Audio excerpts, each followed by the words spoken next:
దీని నుంచి మనం విముక్తులు కావాలి. ఖచ్చితంగా మనం అందరం సంఘటితం కావాలి.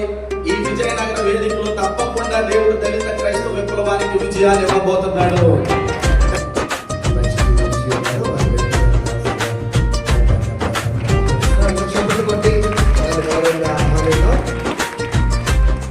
కదిలి రండి, కలిసి రండి, క్రైస్తవ సమాజమా కలిసి రండి, మత స్వతంత్ర పోరాటానికి కదిలి రండి.